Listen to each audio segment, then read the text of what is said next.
ভাল মানুহৰ কৃষ্ণই পৰীক্ষা বহুত লয়, কিন্তু এৰি কেতিয়াও নাযায়।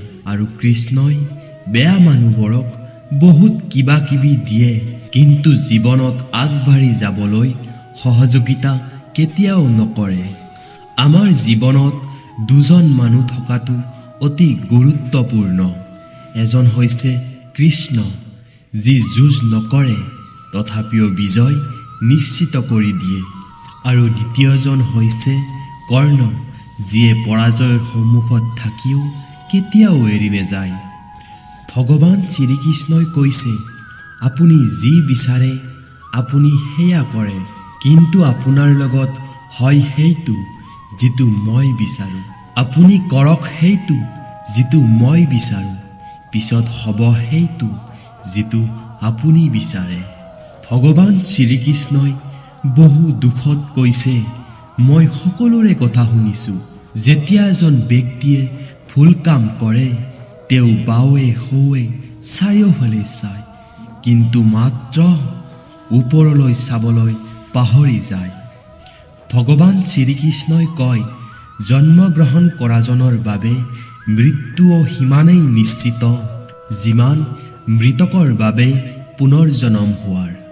গতিকে যিটো অনিবাৰ্য তাক লৈ দুখ নকৰিব।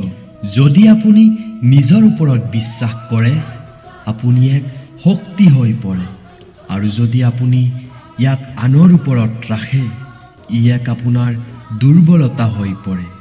আপুনি কেতিয়া শুদ্ধ আছিল এই দুনিয়াত কোনেও মনত নাৰাখে, কিন্তু আপুনি কেতিয়া ভুল আছিল সেইটো সকলোৱে মনত ৰাখে।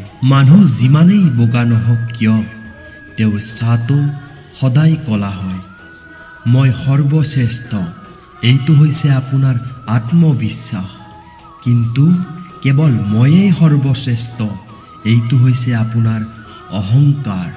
কোনেও মোৰ বাবে কম প্ৰিয় বা মোৰ বাবে অধিক প্ৰিয় নহয়, কিন্তু যিসকলে মোক মৰমেৰে উপাসনা কৰে তেওঁলোকে মোৰ ভিতৰত বাস কৰে, আৰু মই তেওঁলোকৰ জীৱনলৈ আহোঁ। এই পৃথিৱীত আপোনাৰ কি গৈছে যে আপুনি কান্দি আছে? আপুনি কি আনিছিল যি আপুনি হেৰুৱালে?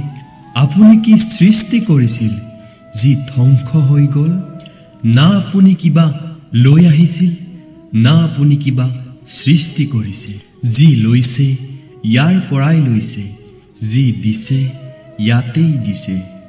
আপুনি যদি কাৰোবাৰ সৈতে বন্ধুত্ব কৰিব নোৱাৰে, আপুনি তেওঁৰ লগত শত্ৰুতা কৰাটো উচিত নহয়।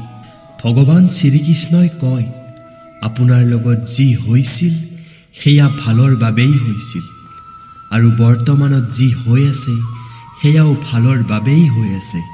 না আপুনি অতীতৰ কথা ভাবি দুখ কৰক, না আপুনি ভৱিষ্যতৰ কথা ভাবি চিন্তা কৰক। বৰ্তমান চলি আছে, আপুনি কেৱল বৰ্তমানৰ কথা ভাবক।